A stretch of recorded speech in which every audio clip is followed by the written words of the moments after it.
স্বাগত সবাইকে এনটিভির নিয়মিত আয়োজন। এই সময় আপনাদের সাথে আছি আমি হাসানুল শাওন।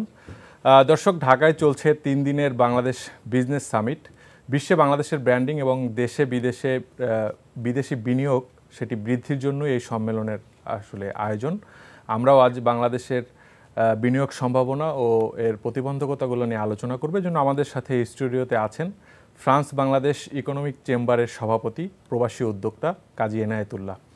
আরও আছেন ঢাকা বিশ্ববিদ্যালয়ের ডেভেলপমেন্ট স্টাডিজ বিভাগের অধ্যাপক doctor M Abu Yusuf.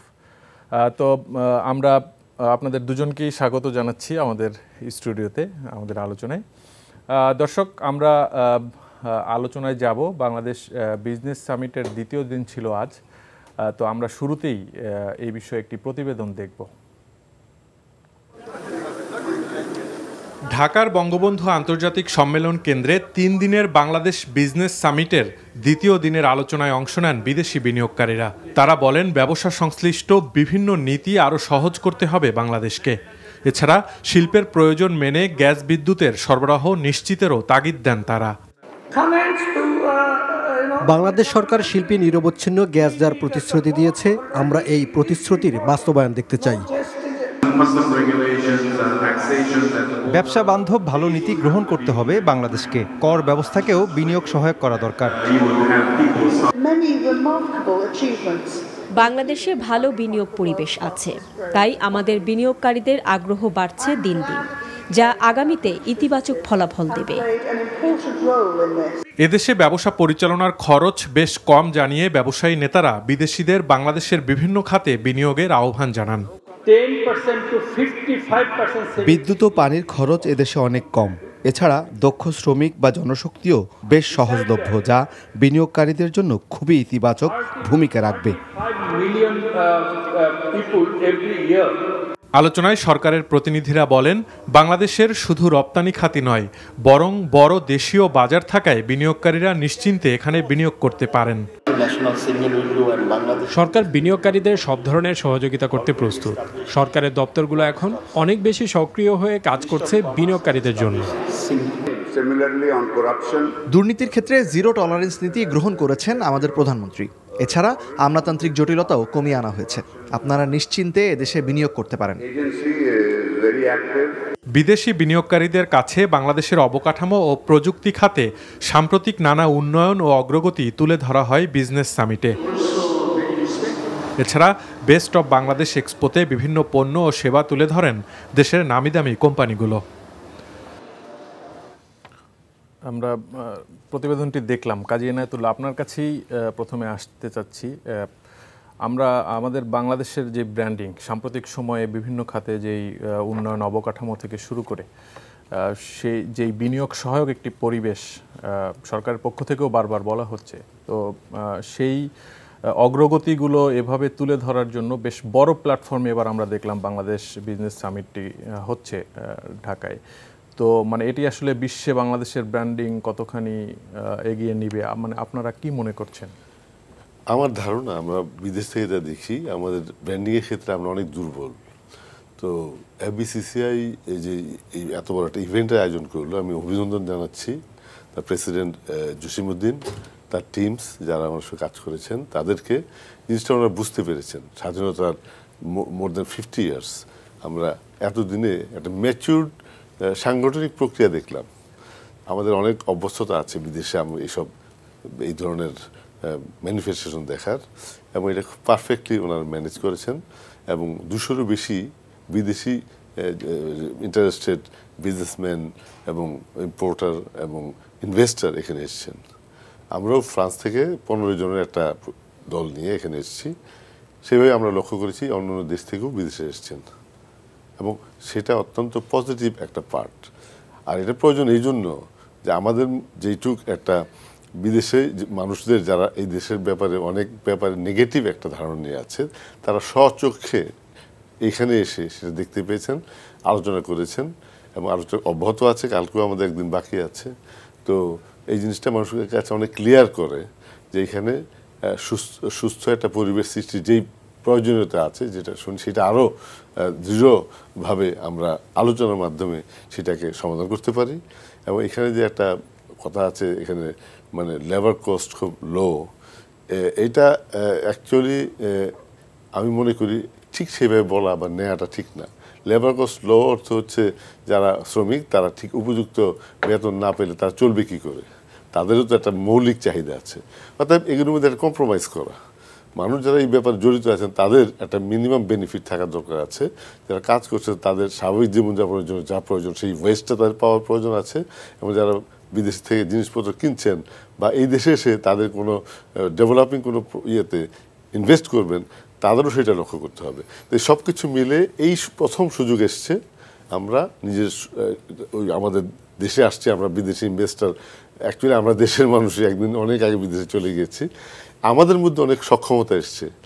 FDI বা আপনার যেটা দুটা ইনভেস্টমেন্টের পার্ট আছে, আপনার ফরেন ডাইরেক্ট ইনভেস্টমেন্ট আর হচ্ছে পোর্টফোলিও ইনভেস্টমেন্ট। তো এফডিআইয়ের ক্ষেত্রে প্রবাসীদের মধ্যে যে এখন একটা শক্তিশালী অর্থনৈতিক শক্তি আছে, যারা ওই বিভিন্ন দেশে গিয়ে তার সেই দেশের কনটেক্সটে মেইন স্ট্রিমে এখন তাদের বড় জায়গা করে নিয়েছেন, তাদের ক্যাপাসিটি আছে, সেটাকে এখানে আনা দরকার। হ্যাঁ, এটা আমরাও জানি যে অনেক প্রবাসীদেরই আসলে বিনিয়োগ সক্ষমতা এখন অনেক বেশি, বেশ মানে উন্নত দেশগুলোতেও তারা বেশ বড় বড় বিনিয়োগে যাচ্ছে। আপনার কাছে এই প্রসঙ্গে আসবো আমরা একটু। ডক্টর এম আবু ইউসুফ, আপনার কাছে একটু জানতে চাচ্ছি যে আসলে এ ধরনের উদ্যোগের তাগিদ কিন্তু অনেক দিন ধরেই ছিল, যে পজিটিভ ব্র্যান্ডিং, দেশের ইনভেস্টমেন্ট সিনারিও থেকে শুরু করে বাংলাদেশের, আমাদের দেশে আমরা দেখছি যে গার্মেন্টস খাতের কথা যদি বলি, বিশ্বের টপ র্যাঙ্কিং গার্মেন্টস কারখানা গ্রিন ফ্যাক্টরি হচ্ছে বাংলাদেশে, এবং তালিকার 10টার 7টাই বাংলাদেশে। তো এই জিনিসগুলো নিয়ে ব্র্যান্ডিংয়ের কথা দীর্ঘদিন ধরেই বলা হচ্ছে। বাংলাদেশে যে একটা ইনভেস্টমেন্টের ভালো পরিবেশ অব্যাহত আছে, আমরা এই সামিটেও দেখছি যে প্রায় 200-র বেশি বিদেশি প্রতিনিধিরা এখানে অংশগ্রহণ করেছেন। তো মানে এই ধরনের উদ্যোগ আসলে কতটা জরুরি ছিল আমাদের অর্থনৈতিক বর্তমান বাস্তবতায়? জি, ধন্যবাদ। আসলে বাংলাদেশের অর্থনীতি তো এখন অনেক বেশি পরিমাণে প্রসার হয়েছে। আমরা যদি দেখি স্বাধীনতার পরে $8 বিলিয়ন অর্থনীতি এখন $465 বিলিয়ন অর্থনীতি, এবং আমাদের এক্সপোর্টও, যদিও আমরা অনেক দিন থেকে বলছি যে এক্সপোর্টের ডাইভার্সিফিকেশন যেভাবে হওয়ার কথা সেভাবে হচ্ছে না, তারপরেও এখনও আমাদের $52 বিলিয়ন এক্সপোর্ট যেটা টার্গেট আছে 2030 সালের মধ্যে, আমরা এটাকে যদি $100 বিলিয়ন নিয়ে যেতে পারি। এখন এই বিজনেসটা যেটাকে আমরা বলি হচ্ছে, আমি যেহেতু অর্থনীতির ছাত্র, আমরা বলি যে trade make everyone better of. তো এখন এই বাণিজ্যর কারো কারো কিছু কিছু বিষয়ে কিছু তুলনামূলক সুবিধা থাকে, আবার কোনো কোনো জায়গায় তুলনামূলক অসুবিধা থাকে। যেটি বলছিলেন যে আমাদের প্রবাসী বড় ভাই, তো সেটি আসলে বাংলাদেশেরও অনেক ক্ষেত্রে কিছু কম্পারেটিভ অ্যাডভান্টেজ কিন্তু আছে। কিছু কিছু জায়গায় খুব ক্রাইসিস ছিল, যেমন ল্যান্ড নিয়ে অনেক সময় ইন্ডাস্ট্রি করতে গেলে ল্যান্ড পাওয়া যেত না। সরকার খুব ভালো একটা উদ্যোগ গ্রহণ করেছে, 100টা ইকোনমিক জোন করার কথা 2030 সালের মধ্যে, যদিও এর বাস্তবায়নটা অনেক ক্ষেত্রে একটু স্লথগতি আমরা দেখতে পাচ্ছি, হয়তো 10-15টা খুব ভালোভাবে এখন কাজ চলছে, কিন্তু যেভাবে কাজ করার কথা বেশি ফাংশনিং করছে, আরো অনেকগুলো প্রক্রিয়াধীন আছে। এটা কিন্তু একটা ভালো উদ্যোগ, যে কারণ আপনি দেখবেন যে ল্যান্ড নিয়ে খুব সমস্যা হয়, তো সরকার সার্ভিস ল্যান্ডটা দিচ্ছে। যারা বিদেশি বিনিয়োগকারী তারা আমাদের প্রবাসী হতে পারে, অথবা যারা একদমই বিদেশি তারা আমাদের এখানে বিনিয়োগ করতে পারে। তো এই যে বিজনেস সামিটটা, আমি বিসিসিআইকে অভিনন্দন জানাই, কারণ এটি আসলে কয়েকটা বার্তা বিশ্বকে দিতে পারে। একটা হচ্ছে যে বাংলাদেশ যে ব্যবসা বাণিজ্যের ক্ষেত্রে অনেক প্রসার ঘটছে, এবং বাংলাদেশ যে বিনিয়োগের একটা সিকিউর ডেস্টিনেশনের দিকে এগিয়ে যাচ্ছে, সেই বার্তাটা আসলে বিশ্বকে দেয়াটা খুব জরুরি ছিল। ডক্টর এম আবু ইউসুফ, আপনি বলছিলেন যে এই সম্মেলনটি আসলে অনেক ক্ষেত্রে ইতিবাচক বার্তা দিচ্ছে। জি, একটাই হচ্ছে যে আমাদের যে সক্ষমতা বাড়ছে বাংলাদেশের, সেটা ব্যবসার কথা বলেন, আপনাদের অর্থনৈতিক সক্ষমতা বা সামাজিক যে পরিবেশ বা বিনিয়োগের যে পরিবেশের সক্ষমতা, সেগুলো বাড়ছে।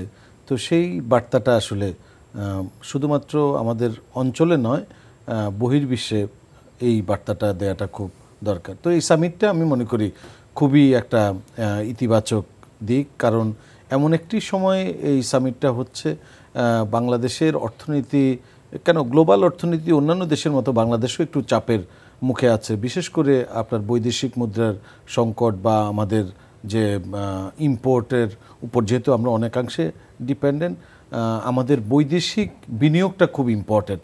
কারণ বৈদেশিক মুদ্রার ক্ষেত্রে যে সমস্ত সোর্সেসগুলো আছে সেই সোর্সেসগুলোর মধ্যে রেমিটেন্স তো একটা আছে, পাশাপাশি আমরা যদি এফডিআইটা একটু অ্যাট্রাক্ট করতে পারি তাহলে এই এফডিআই অ্যাট্রাক্ট করার ক্ষেত্রে আমি মনে করি এই বিজনেস সামিটটা একটা মাইলস্টোন হিসেবে আমাদের এখানে কাজে লাগবে। তবে এই ধরনের বিজনেস সামিটের আউটকামটা কি সেটা যদি আমরা একটু ফলো আপ করি, শুধু বিজনেস সামিট করেই যদি শেষ না করে বিসিসিআইকে আমি আহ্বান জানাবো ওনারা যাতে একটা আউটকামও যে আসলে কি ধরনের প্রতিশ্রুতি এখানে বিনিয়োগকারীদের কাছ থেকে পাওয়া গেল, বিনিয়োগকারীদের কোনো কনসার্ন আছে কিনা সেইটা যদি পলিসি মেকারদের কাছে, কারণ এখানে কিন্তু আমরা দেখছি বাণিজ্য মন্ত্রণালয় থেকে আরম্ভ করে পররাষ্ট্র মন্ত্রণালয় সবাই কিন্তু এই সামিটের সাথে ব্যবসায়ী সংগঠনগুলোর সাথে সম্পৃক্ত। সুতরাং এই যে ইন্টিগ্রেশনটা যাতে থাকে পলিসির সাথে, যে ব্যবসায়ীদের যে কনসার্নগুলো আছে, বলা হচ্ছে যে তাতে তাদের যে জ্বালানির মূল্য বা গ্যাসের যে নিরবিচ্ছিন্ন সরবরাহের কথা বলছে, তাদের যে উৎপাদনের যে সক্ষমতা আছে সেই ফুল ক্যাপাসিটি যাতে চালাতে পারে, যাতে এই গ্যাসের সংকটে বা অন্যান্য আপনার ইউটিলিটি সার্ভিসের সংকটের কারণে যাতে উৎপাদন কোনোভাবে ব্যাহত না হয়। কারণ তারা যদি উৎপাদনটা ঠিকমতো করতে পারে তাহলে, কারণ একটার সাথে কিন্তু একটা চেইন ইফেক্ট আছে। কারণ বাইরে যখন আমরা এই মনে করেন এক্সপোর্টের ক্ষেত্রে কোনো একটা অর্ডার যখন থাকে তখন কিন্তু একটা টাইম বাইন্ডিং, কিন্তু সেটা সময় মতো দেয়া যাচ্ছে কিনা, সেই সব কিছু মিলে আমি মনে করি এটি একটি খুব ভালো একটা বার্তা দিবে বহির্বিশ্বের কাছে।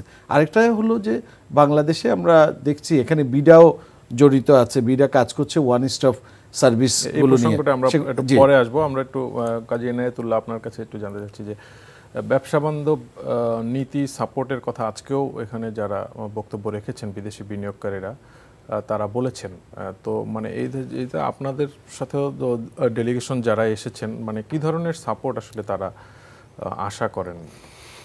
যারা বাইরে থেকে এসে এখানে ইনভেস্ট করে তারা দুটা জিনিস আশা করে, প্রথমত সেটা হচ্ছে মুনাফা, দ্বিতীয় হচ্ছে একটা সাস্টেনেবল কন্ডিশন, এবং সেটা যতটুকু তারা আসবে প্রফিট করবে। দেখবেন আমাদের দেশে যখন আমার অন্যান্য দেশ যারা আমরা অভিজ্ঞতা আলোকে দেখতে পাই, আমাদের প্রতিবেশী কিছু দেশ আছে যারা তাদের জীবনযাত্রার মান উন্নয়নের সঙ্গে সঙ্গে কম্পিটিটিভিটিতে তারা পিছনে পড়ে গেছে, কারণ তাদের ওয়েজটা বেড়ে যাওয়ার কারণে তাদের ওই কম্পিটিটিভ প্রাইসটা এখন আর নাই, বিভিন্ন সুযোগ সুবিধাও কম, যার ফলে তাদের ওই পর্যায়ে জীবনযাত্রার মান বাড়ার কারণে তারা ইন্টারেস্টেড হয়, যারা ইনভেস্টার বেসিক ইনভেস্টার তারা আরেক দেশে যাওয়ার জন্য যেখানে কম খরচে ওয়েজ তারা অ্যাফোর্ড করতে পারে, কম খরচে নিতে পারে।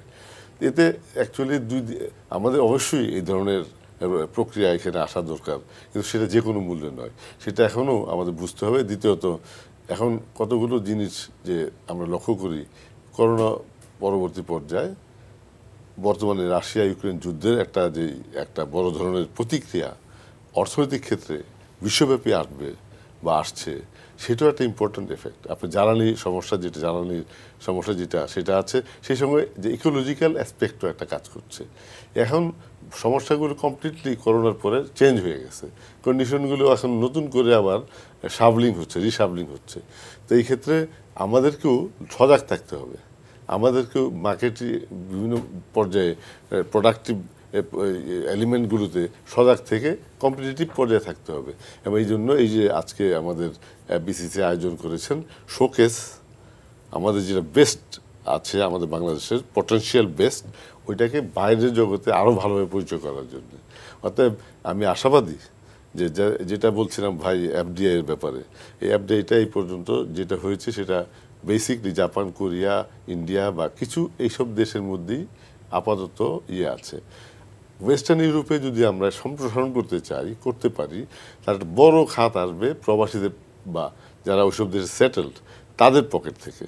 তারা কিন্তু ওই ধরনের সাহস পেলে, উৎসাহ পেলে, আস্থা পেলে তারা কিন্তু আসবে। এই জন্য আমরা এখানে এসেছি আলোচনা করার জন্য।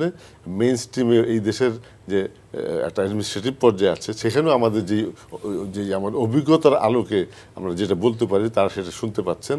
সেই পরিপ্রেক্ষিতে যদি আমরা সামঞ্জস্যের মধ্যে আসতে পারি, তো প্রবাসী বা বিদেশি বা যাই হোক তারা উৎসাহিত হবে, এবং আমাদের কাজ হবে বাইরে থেকে তাদেরকে আরও টেনে আনা, তাদেরকে আরও এলিমেন্টস সার্ভ করা।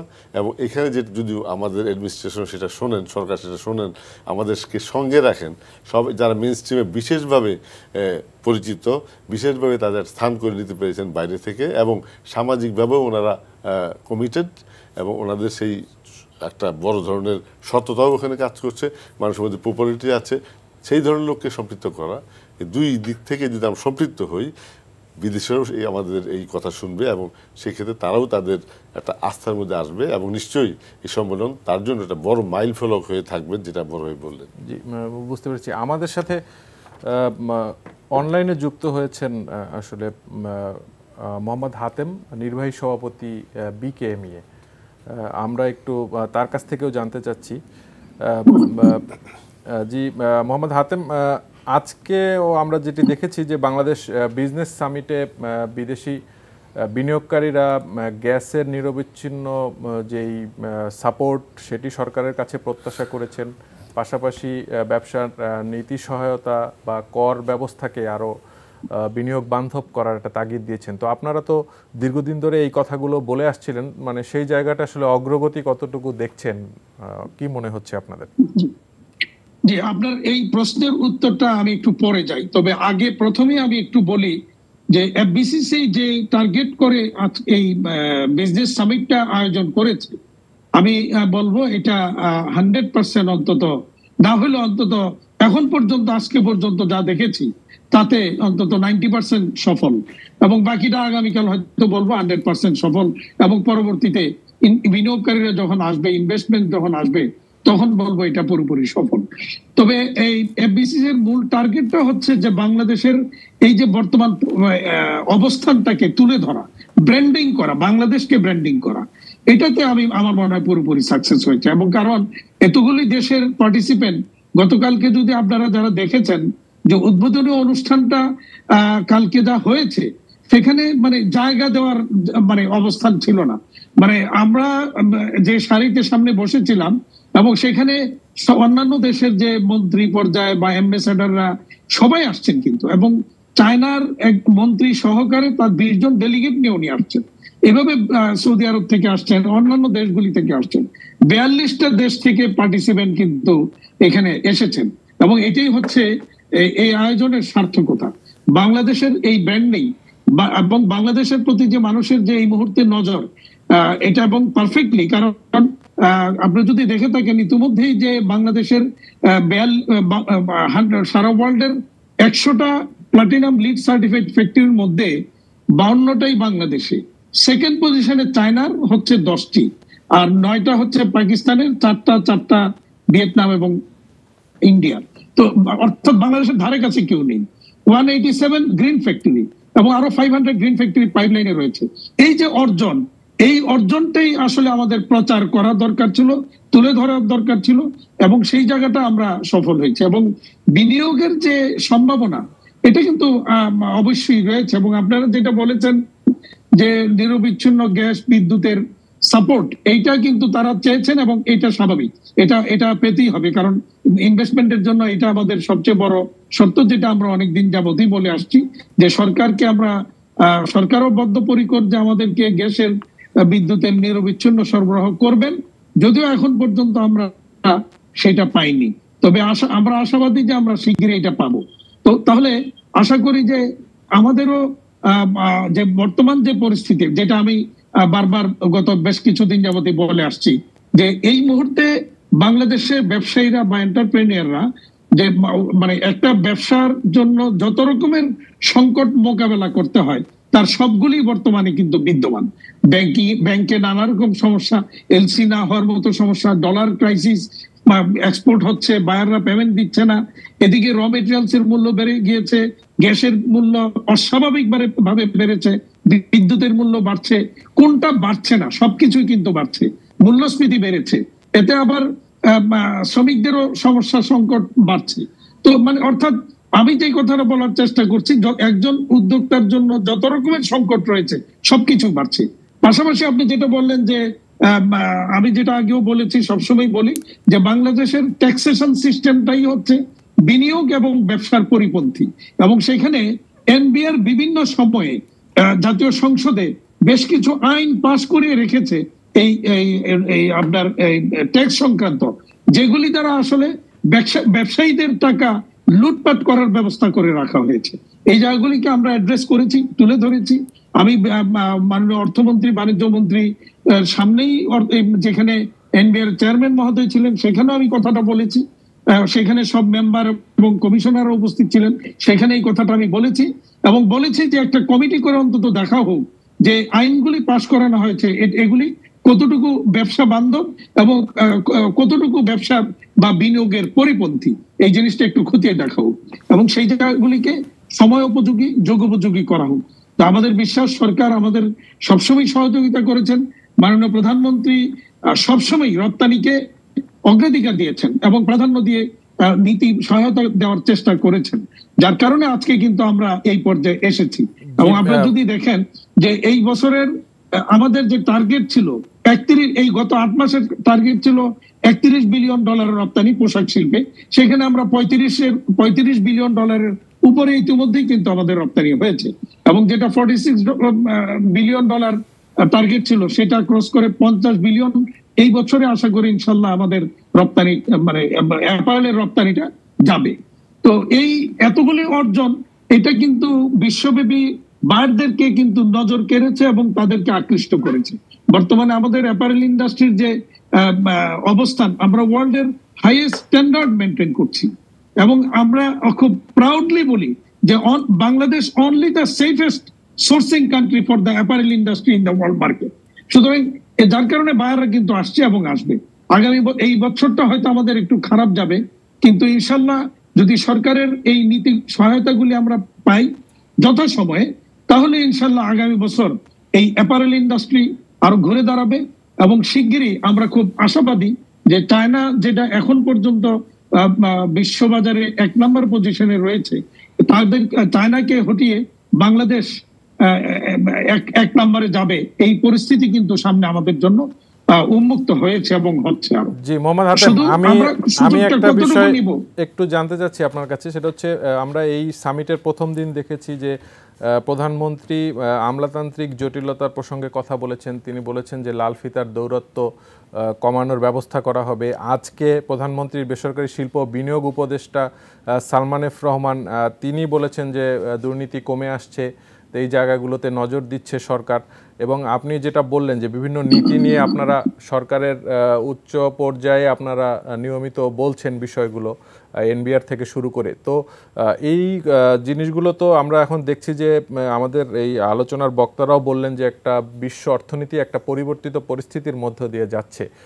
রাশিয়া ইউক্রেন যুদ্ধ, আফটার কোভিড, এটি একটি বাড়তি চ্যালেঞ্জ ছুড়ে দিয়েছে তো ব্যবসা বাণিজ্য সব কিছুর জন্য। তো মানে এইরকম একটি পরিস্থিতিতে এই আপনাদের যেই তাগিদগুলো, সেটির ব্যাপারে আসলে সরকারের পক্ষ থেকে কতটা সাড়া পাচ্ছেন?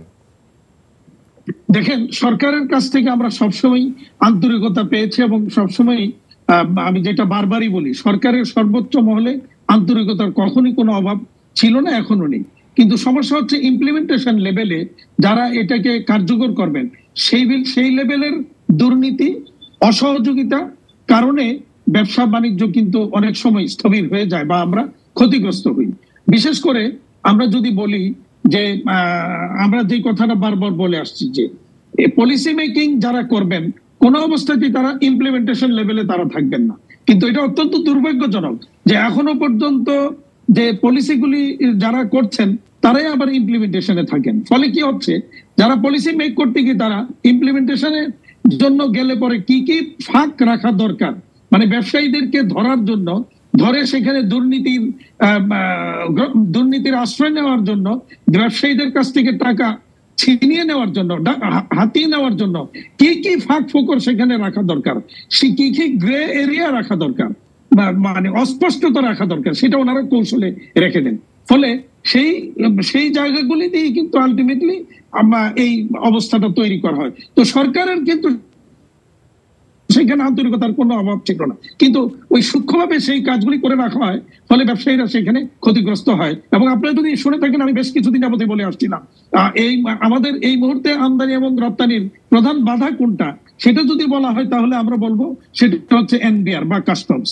তো সেই জায়গাটা আরেকটা যে কথাটা আমি বারবার বলার চেষ্টা করি, যে এনবিআর বা কাস্টমস বা ট্যাক্সেশন ডিপার্টমেন্টের লোকজন যতক্ষণ এই মাইন্ডসেট থেকে বের হইতে না পারবেন, যে ওনারা যেটা মনে করেন যে ব্যবসায়ীরা সব হচ্ছে চোর আর ওনারা হচ্ছেন পুলিশ, এই যে মানসিকতা, এই মানসিকতাটাই কিন্তু আলটিমেটলি আমাদের এই দেশের যতটুকু ব্যবসা বাণিজ্য বা আমাদের এগিয়ে যাওয়ার পথটাকে রুদ্ধ করে দেয় বা বিলম্বিত করে বা মানে কণ্টকাকীর্ণ করে তোলে। সেই জায়গাগুলি আমরা সরকারের সর্বোচ্চ লেভেলে দেওয়ার চেষ্টা করি। মাননীয় প্রধানমন্ত্রী আজকে যেটা বলেছেন, লাল ফিতার দৌরত্ব বন্ধ করবেন, সে ডেফিনেটলি উনি চেষ্টা করেন এবং উনি সব দিকেই এগুলি নজর রাখেন, খবর রাখেন এবং চেষ্টা করেন এগুলি দূর করার জন্য। আমাদের সর্বোচ্চ লেভেলে এনবিআর এর যিনি সর্বোচ্চ কর্তা আছেন, তিনিও একজন ভালো মানুষ, দক্ষ আমলা। তো আমার বিশ্বাস যে ওনার নেতৃত্বেই এগুলি সংস্কার হবে এবং যারা আরো আছেন, মেম্বাররা আছেন সেখানে, তারাও আমরা জানি দীর্ঘদিন ওনাদের সাথে আমরা কাজ করেছি, তারা অত্যন্ত দক্ষ। সুতরাং আমরা চাই শুধু ওনাদের এই জায়গাগুলিতে একটু নজর দেওয়া এবং সেই জায়গাগুলিকে সংস্কারে নিয়ে আসা, তাহলে আমার মনে হয় এগিয়ে যাওয়ার পথটা আরো সহজ হবে। জি, বুঝতে পেরেছি। আমরাও সাম্প্রতিক সময়ে প্রাক বাজেট আলোচনাগুলোতে দেখেছি যে এনবিআর চেয়ারম্যান উনি কিন্তু বারবার একটা কথাই বলেছেন, এনবিআর এর কর্মকর্তাদের উদ্দেশ্যে উনি বলেছেন যে মানে করদাতা বান্ধব একটা পরিবেশ নিশ্চিত যাতে করা হয় এবং আধুনিকায়নের মাধ্যমে এই অস্পষ্ট জায়গাগুলো অনেকটা স্বচ্ছতা চলে আসবে। তো মোহাম্মদ হাতেম, আপনাকে অনেক ধন্যবাদ আমাদের সাথে যুক্ত হয়ে। আরেকটা ধন্যবাদ একটু দিয়ে দেই, যে এনবিআর একটা ভালো কাজ কিন্তু এবার করেছেন, যে ট্যাক্স নেটের আওতায় আরো বেশি মানুষকে সম্পৃক্ত করার জন্য তারা কিন্তু একটা ভালো উদ্যোগ নিয়েছেন, যে বাংলাদেশের 40টা খাতে যে কোনো সার্ভিস দিতে গেলে এই ট্যাক্স রিটার্ন দাখিল করা হয়েছে কিনা সেটা নিশ্চিত করতে হবে। এইটা আমি মনে করি একটা খুবই ভালো উদ্যোগ এবং এইভাবে আরো মানুষজনকে, যত বেশি মানুষজনকে ট্যাক্স নেটের আওতায় আনা যাবে তত কিন্তু ব্যবসায়ীদের উপর যে প্রেশারটা সেটা কমে আসবে। এবং এই বছর আরো একটু ভালো সংবাদ হচ্ছে যে গত বছর পর্যন্ত আমরা যেটা দেখেছি 22 লক্ষ লোক রিটার্ন দাখিল করেছে, এই বছর প্রায় 32 লক্ষ লোকের ইতিমধ্যে রিটার্ন দাখিল করা হয়েছে, 80 লক্ষ লোক যেখানে টিনধারী। তো এই জায়গাটাকে আমাদের আরো ডেভেলপ করতে হবে। এখানে আমার যেটা একটা প্রস্তাব আমি বারবার বলেছি, যে অন্তত টিনধারী যারা আছেন তাদেরকে বাধ্যতামূলক ভাবে রিটার্ন দাখিল করার একটা ব্যবস্থার মধ্যে আনতে হতে পারে, সেটা অন্তত 500 টাকা হলেও দিয়ে হলো রিটার্নটা অন্তত বছরে একবার দাখিল করা, তাহলে কিন্তু এখানে ইনকাম জেনারেট অনেক কিছু হতে পারে। ধন্যবাদ আপনাকে আমাদের সাথে যুক্ত হয়ে গুরুত্বপূর্ণ মতামত দেওয়ার জন্য। ডক্টর আবু ইউসুফ, শুনছিলেন যে কর ব্যবস্থার নিয়ে ব্যবসায়ীদেরও একটি কনসার্ন আছে এবং বিদেশি বিনিয়োগকারীদের তো অবশ্যই বাংলাদেশের যেই ব্যবসা বান্ধব নীতি নিয়ে আমরা এর আগে কথা বলছিলাম, তো এই জায়গাগুলোতে আবার ওয়ান স্টপ সার্ভিসেরও একটা ব্যাপার থাকে, ইজ অফ ডুইং বিজনেসের সূচকের কথা আসে, মানে এই জায়গাগুলোতে মানে আমরা খুব একটা সন্তোষজনক জায়গায় যেতে পারছি না কেন? মানে আপনার কাছে চ্যালেঞ্জগুলো কি মনে হয়? আসলে আপনারা খেয়াল করে থাকবেন বাংলাদেশের tax GDP ratio one of the lowest in the world, আমাদের 9-10% মতো এরকম হচ্ছে আমাদের। তো এবং এটি ডিপেন্ডেন্ট হচ্ছে পরোক্ষ করের উপর, আপনার ডিরেক্ট ট্যাক্স যেটা সেটা না, পরোক্ষ করের উপর। আপনি যদি উন্নত বিশ্বের দিকে তাকান সেখানে কিন্তু প্রত্যক্ষ কর যেটি আছে ডিরেক্ট ট্যাক্স অ্যারাউন্ড 70% আর ইনডিরেক্ট ট্যাক্স হচ্ছে 30-35%-এর মতো। আর আমাদের এখানে 65-70% হচ্ছে আপনার ইনডিরেক্ট ট্যাক্স আর ডিরেক্ট ট্যাক্স হচ্ছে অনলি 30-35%-এর মতো। সরকারও কিন্তু এই বিষয়টা অনুধাবন করেছে এবং সরকারের এনবিআরের যে এখন নেক্সট যে লক্ষ্যমাত্রা সেটি হচ্ছে ঠিক ওই জায়গাতে যাওয়া, যাতে আমরা ডিরেক্ট ট্যাক্সের উপর ডিপেন্ড করতে পারি। এখন সরকারের যখন এই যে ইনডিরেক্ট ট্যাক্সের যে ডিপেন্ডেন্ট হওয়ার ফলে যেটা হয়, সরকার চেষ্টা করে যে তার রেভিনিউটা কোন কোন জায়গা থেকে আসবে এখন যেটা হয় যারা ট্যাক্স দিচ্ছে তাদের উপর প্রেশারটা পড়ছে। এখন কিছু উদ্যোগ গ্রহণ করা হয়েছে ট্যাক্স নেটটা যদি বাড়ানো যায়। আপনি যদি আজকে খেয়াল করে থাকেন, বলা হয়েছে ইভেন মাননীয় প্রধানমন্ত্রীর বক্তব্যের মধ্যেও আসছে, বাংলাদেশে অন্তত মিডল ক্লাস বা এর উপরের শ্রেণী প্রায় 3 কোটির উপরে জনসংখ্যা কিন্তু আছে যারা। তো এর মধ্যে তো আমি মনে করি যে অন্তত 1 থেকে 1.5 কোটি মানুষ তাদের 3 নাম্বার থাকা উচিত। তাহলে আমাদের উচিত হবে যে এই ট্যাক্স নেটটা বাড়ানো এবং কোনো ধরনের যাতে ভয়ভীতি না, যে আমি ট্যাক্সের মধ্যে নেটের মধ্যে যদি এসেই যাই তাহলে আমাকে আরও বেশি পরিমাণে ঝামেলায় পোহাতে হবে। এই বার্তাটা আসলে যারা আমাদের করদাতা আছে তাদেরকে দিতে হবে। আরেকটা যেটা হাতেম ভাই খুব ভালোভাবেই বলেছেন যে সরকার যাতে যারা 3 নাম্বারদারি তারা যাতে রিটার্ন জমা দেয় তাদের জন্য বাধ্যতামূলক যে বিষয়টা আপনার রিটার্ন সাবমিশন, কিন্তু এখানে একটা বিষয় কিন্তু যদিও এই বছর করা হয়েছে অনেক একটু সমালোচনা আছে, এখানে রিটার্ন সাবমিশন আমি জমা দিলাম কিনা তার একটা স্লিপ হয়তো সেখানে জমা দিতে পারে, কিন্তু এখন যেটা হচ্ছে আপনার রিটার্নে পুরো আপনার ইনকামটা আপনার ডিসক্লোজ হয়ে যাচ্ছে বিভিন্ন লেভেলে, অর্থাৎ করদাতাদের কিন্তু প্রাইভেসিটা কিন্তু থাকছে না। এই জায়গাটা একটা পরিবর্তন আনা দরকার। বিস্তারিত আলোচনার বিষয় আমরা একটু কাজী এনায়েতুল্লাহ আপনার কাছে যেতে চাচ্ছি। একদম এই পর্বে একটু সংক্ষেপেই যদি আমরা শুনি যে বাংলাদেশের আসলে তো ডোমেস্টিক যেই মার্কেটটা সেটিও তো অনেক বড় মার্কেট। তো আপনি প্রবাসীদের বিনিয়োগের কথা বলছিলেন, তো মানে সেই মার্কেটকে টার্গেট করে এফডিআই বা প্রবাসীদের বিনিয়োগ আসতে পারে কিনা বা কতটুকু আসার সম্ভাবনা আপনারা দেখছেন? আমি বলবো মার্কেট সেটা স্থানীয় হোক সেটা বাইরের হোক, তো বাইরেরটা একটু ঝামেলা আছে, সেটা হচ্ছে কি স্ট্যান্ডার্ডের ব্যাপার আছে, স্ট্যান্ডার্ড মেনটেন করার ব্যাপার আছে এবং সেইখানে সেটা গ্রহণ করার মতো ক্যাপাসিটির ব্যাপারও আছে। যেমন প্রচুর অপ্রচলিত জিনিস যেগুলো আমরা এখন ভাবি না, একদিন ভাবি নাই, সেটা এখন ভাবতে হবে। যেমন আমরা যেটা এখন বলতে শুনি না খুব একটা বেশি, আমার সুযোগ হয়েছে একবার ফরাসি ব্যবসায়ী প্রতিনিধি দলের একজন মেম্বার হিসেবে ওয়াশিংটন ওয়ার্ল্ড ব্যাংক মিটিংয়ে যাওয়ার। তারা ইতিমধ্যে কিন্তু সব ব্যবস্থা করে রেখেছেন।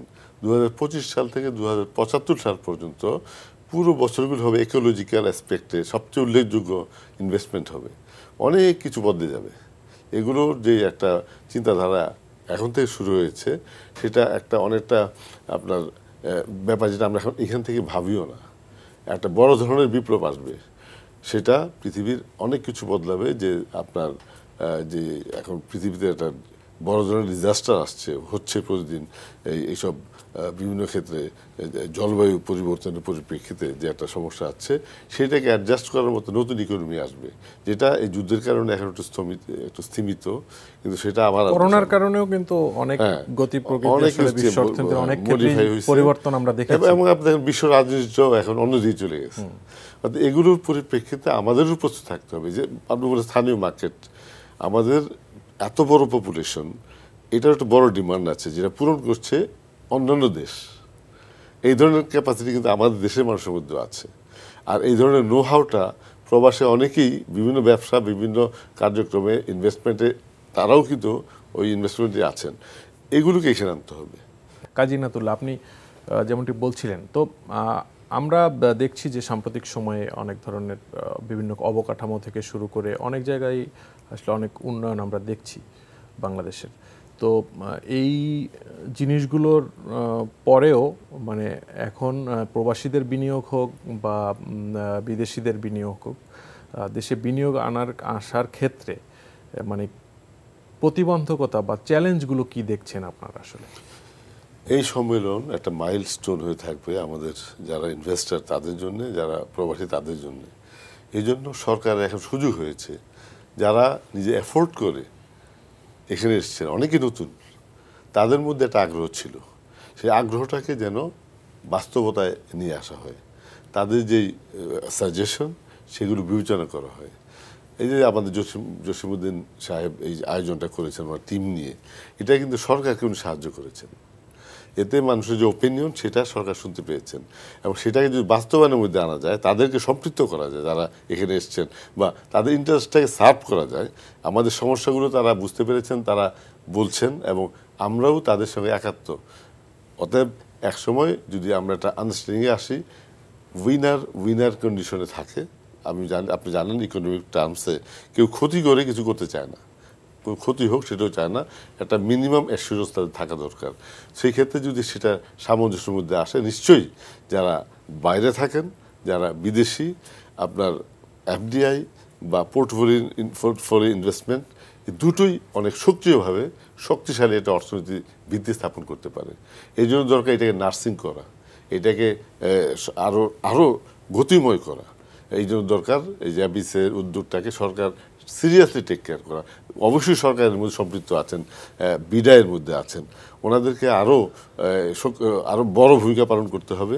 সমস্যা দেখতে হবে, সমাধান দেখতে হবে, কার্যকরীভাবে সিদ্ধান্ত নিতে হবে, এবং তার পরিপ্রেক্ষিতে সম্ভব এই আজকের এই সম্মেলনের সার্থকতা। এই সম্মেলনের সার্থকতা এই মুহূর্তে বলা যাবে না, এই সম্মেলনের সার্থকতা কিন্তু সুদূর প্রসারী হতে পারে। এটা ইটস দ্য বিগিনিং। এবং এই পর্যায়ে যুদ্ধোত্তর পৃথিবী বলা যায়, এখন যুদ্ধ চলছে, এটা কবে শেষ হবে, এর মধ্যে অর্থনৈতিক আতাতগুলো কি হবে। এখন আমরা একটা জিনিস লক্ষ্য করেছি যে একটা বিমেরুকরণ যেটা ছিল আগে, দুইটা শক্তি ছিল, এই ছিল, সেটার এখন কি মডিফিকেশন আসবে, কোন দিকে কি অর্থনৈতিক প্রক্রিয়া তার একটা বিশিষ্ট অবদান রাখবে এবং সেটা চেঞ্জ করবে বিশ্বের অর্থনীতি। তো এই সময় আমাদেরও উপস্থিত থাকতে হবে, সজাগ থাকতে হবে, সচেতন থাকতে হবে, এবং পৃথিবীর গতির সঙ্গে আমাদের গতি মিলাতে হবে।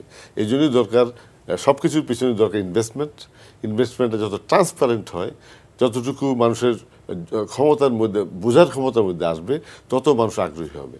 এবং সেই ক্ষেত্রে আমি বললাম যে বিদেশি বা প্রবাসী এমন কোনো কথা নেই, সবার ডলার বা ইউরো যাই বলেন, সেটা এই দেশে আসলে এই দেশের মঙ্গল। এই অর্থনৈতিক সমৃদ্ধি যদি আমরা করতে পারি, এই দেশে বৈদেশিক মুদ্রা যে বললেন, আমি উল্লেখ করতে চাই প্রবাসীদের, আমি পার্সোনালি আমি একজন প্রবাসী, তাদের যে একটা বড় ধরনের আকাঙ্ক্ষা আছে, তাদের জন্য একটা স্বীকৃতির ব্যাপার আছে, তাদের একটা দাবি দেওয়া আছে, সেটাকে একটু দেখতে হবে, সেটাকেও টেক কেয়ার করতে হবে, তখনই তারা উৎসাহিত হবে। যেটা যেই ধরনের রেমিটেন্স যোদ্ধাই হোক, স্বাধীনতার এই 50 বছর অধিক সময়, এটা কিন্তু একটা দেশের স্কেলে তেমন সময় না। এর মধ্যে যা অর্জিত হয়েছে আমি বলি অনেক সিগনিফিক্যান্ট। এই উন্নত দেশগুলো আজকে আমরা দেখছি তাদেরও 500-600 বছর লেগেছে এই পর্যায়ে আসার। আমাদের মাননীয় প্রধানমন্ত্রী এই কয়েক বছর দেখেন কতটুকু সঠিক সিদ্ধান্তের পরিপ্রেক্ষিতে আমরা এয়ারপোর্ট থেকে বেরোনোর পরে লক্ষ্য করি অনেক কিছু যেটা আগের মতো নেই। যারা আমার ডেলিগেট যারা এসছেন, 15 জন ডেলিগেট, তারা কিছু লোক আগে এসছেন, বিদেশি হোক দেশি হোক, তারপর তারা বলেছেন যে অনেক কিছু অন্যরকম। আশা করছি তারপর আমাদের থার্ড টার্মিনালের যেই কাজ চলছে, এটি এখন বেশ বড় প্রজেক্ট, এটি শেষ হলে এই জায়গাটা আরো অনেক ভালো উন্নয়ন হবে। ডক্টর এম আবু ইউসুফ, আপনি শুনছিলেন আসলে ব্যবসায়ীদের কথা অনেকক্ষণ ধরেই, তো মানে তাদের একটা প্রত্যাশার জায়গা থাকে আর কি।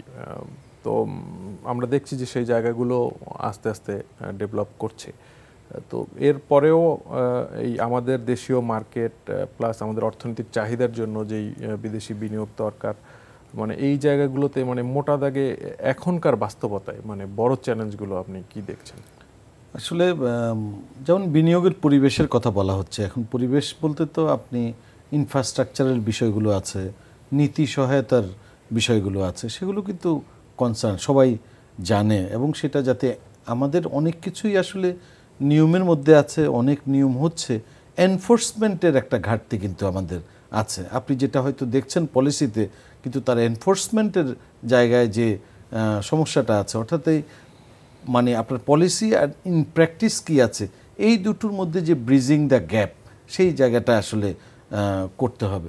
আরেকটা যেটা আমি আসলে বলতে চাচ্ছি যে একটা কনসিস্টেন্সি যাতে থাকে, একজন ব্যবসায়ী যাতে বুঝতে পারে যে পলিসি কনসিস্টেন্সি, যে আগামী 5 বছরে মনে করেন আপনি কোনো একটা ট্যাক্স রেট, এটা যাতে অন্তত প্রত্যেক বছর যাতে চেঞ্জ না হয়, যে আগামী 5 বছরের জন্য সে যাতে নিশ্চিন্ত থাকতে পারে যে আমার এই 5 বছরে আমি এই পলিসির উপর ভিত্তি করে আমার যে বিজনেসে যে আমি বিনিয়োগ করব, সেটা যাতে আমার একটা কনসিস্টেন্সি থাকে। প্লাস হচ্ছে কনসিস্টেন্সি শুধুমাত্র পলিসিতে, সেক্টরাল, যে আমি রেডিমেড গার্মেন্টসকে এক্সপোর্ট করার ক্ষেত্রে যেই পলিসি সাপোর্টটা দিচ্ছি, আমি যাতে লেদার গুডস, ফুটওয়্যার অথবা লাইট ইঞ্জিনিয়ারিং বা অন্যান্য যে সমস্ত পোটেনশিয়াল সেক্টরগুলো আছে, তাদেরকেও আমরা বলছি না যেটা অনেক সেক্টরে আছে উইন উইন সিচুয়েশন, যাদের আসলে গার্মেন্টস এর অনেক সেক্টরে আছে যাদের ভ্যালু এডিশন অনেক বেশি, কিন্তু সেই পলিসি কনসিস্টেন্সিটা থাকে এবং ইকুইটিটা যাতে থাকে সেই জায়গাটা আসলে সরকার, যেটা আপনি দেখেন যেটা বলা হচ্ছে এখন আমাদের যে লিড সার্টিফাইড ফ্যাক্টরি বাংলাদেশের আমরা যে শোকেজিং করছি বেস্ট প্র্যাকটিস, এখন ব্যবসায়ীরা কিন্তু মোটামুটি আমি নিজেই একটা গবেষণা করেছি, তারা নিজেদের উদ্যোগেই কিন্তু লিড সার্টিফাইড ফ্যাক্টরি করেছে, কিন্তু গভর্নমেন্টের উচিত হচ্ছে এটাকে আরও কিভাবে প্রমোট করা যায় এবং ব্যবসায়ীদেরকেও আপনি দেখবেন যারা লিড সার্টিফাইড তারা একটা জিনিস এস্টাবলিশ করেছে এখন যে সোশ্যাল বিজনেস মডেল, আপনি শুধু বিজনেস করলে হবে না, সোশ্যাল বিজনেস মডেল, এবং আপনি জানেন যে নো কমপ্লায়েন্ট নো বিজনেস, এই যে কমপ্লায়েন্ট আজকে রেডিমেড গার্মেন্টস এত ভালো করছে কেন? কমপ্লায়েন্সের কারণে। আবার লেদার সেক্টর বা তারা কেন ভালো করছে না? কমপ্লায়েন্সের সেখানে ঘাটতি আছে। তাহলে দেখেন একই জায়গায় একটা সেক্টর ভালো করছে আর জায়গায় করছে না, তো কিভাবে কমপ্লায়েন্ট হওয়া যায় সেটা ব্যবসায়ীদের যেমন উদ্যোগ নিয়ে এগিয়ে আসতে হবে, অন্যদিকে আমাদের পলিসি মেকারদেরকেও কিন্তু পলিসি সাপোর্ট দিয়ে এগোতে হবে। একটা জিনিস মনে রাখতে হবে, এই বিজনেসে এক্সপানশনের কোনো আপনার এর কোনো বিকল্প নাই, সেটা আপনি গ্লোবাল বা উন্নত দেশের সাথে হতে পারে, ইভেন আমাদের রিজিওনাল মার্কেটেও কিন্তু আমাদের কিন্তু বিরাট একটা পোটেনশিয়ালিটি আছে, সেটাও কিন্তু আমাদের কিন্তু এক্সপ্লোর করতে হবে যাতে আমরা জায়গাগুলোতে আমরা সাম্প্রতিক সময় দেখেছি কানেক্টিভিটির অনেক জায়গায় আসলে ডেভেলপ করেছে।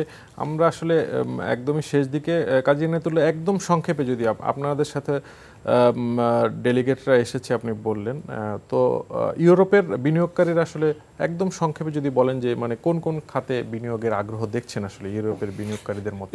এখানে একটা উল্লেখযোগ্য ব্যাপার আছে, এই করোনা পরবর্তী পর্যায়ে ইউরোপিয়ানরা কিন্তু তাদের দেশেই এখন বেশি প্রোডাকশন বা বেশি ইনভেস্ট করার ব্যাপারে সক্রিয় হয়েছে, কারণ তারা দেখতে পেয়েছেন এই যে যোগাযোগের মাধ্যমটা ব্যাহত হয়েছিল, অনেক কিছু জিনিসপত্র অভাব পড়ছিল, দেখা গেল তারা অন্য দেশের উপর নির্ভরশীল। ইউরোপিয়ানদের অ্যাকচুয়ালি তারা ইন্ডিপেন্ডেন্ট হওয়ার জন্য নতুন কিছু পলিসি তারা নিচ্ছেন, এর মধ্যে আমাদেরও সেই ব্যাপার সক্রিয় হতে হবে, বুঝতে হবে যে সবসময় যেখান থেকে তার সুবিধা পাবেন সেখান থেকে সেটা করবেন, কিন্তু আমাদের আবার সেটা স্বাধীনতার বিনিময়ে নয়, আমাদের আবার সেটা আমাদের সক্রিয়তার বিনিময়ে না, একটা উইনার উইনার পজিশন তারাও চায়। আমাদের দেশে যে আপনার একটা ওই যে আমেরিকানরা যে আপনার একটা ছিল একটা সিস্টেম ইউরোপে এখন অব্যাহত আছে, যেটা একটা ট্যাক্স তারা এখনো আমাদের অ্যাপ্লাই করে না, সেটা জিএসপি ফ্যাসিলিটিস, সেটা রানা প্লাজার পর অনেক ঝড় উঠেছিল, আমরা অনেক সঙ্গে ছিলাম, সংগঠিতভাবে আতিকুল ইসলাম ছিলেন। তো ওই যে কাজগুলো আমরা বাইরে থেকে করতে পারি, আমাদের এই দেশের যারা পলিসি মেকার তাদের সঙ্গে সম্পৃক্ততার মাধ্যমে আমরা আমাদের নোহাউটা এখানে অ্যাপ্লাই করার মাধ্যমে, ইনভেস্টমেন্ট এখানে আনার মাধ্যমে সম্ভব এই দেশের জাতীয় মুক্তি, অর্থনৈতিক মুক্তি এবং জনগণের জন্য যথাসম্ভব তাদের জীবনযাত্রার মান উন্নয়ন করা। জি, ধন্যবাদ আপনাদের দুজনকে আমাদের সাথে স্টুডিওতে এসে সময় দেওয়ার জন্য। দর্শক, আমরাও আশা করছি আগামী দিনে প্রতিবন্ধকতাগুলো কাটিয়ে কাঙ্ক্ষিত পরিমাণ বিদেশি বিনিয়োগ বাংলাদেশে আসবে, এই প্রত্যাশা রেখে আজ এখানেই শেষ করছি। আমাদের এই অনুষ্ঠানটি পুনরায় দেখতে ভিজিট করুন এনটিভি অনলাইন www.ntvbd.com। এছাড়া খবরের আপডেট জানতে ভিজিট করুন আমাদের ভেরিফাইড ইউটিউব ও ফেসবুক পেজ। সবাই ভালো থাকবেন, সুস্থ থাকবেন। ধন্যবাদ সবাইকে।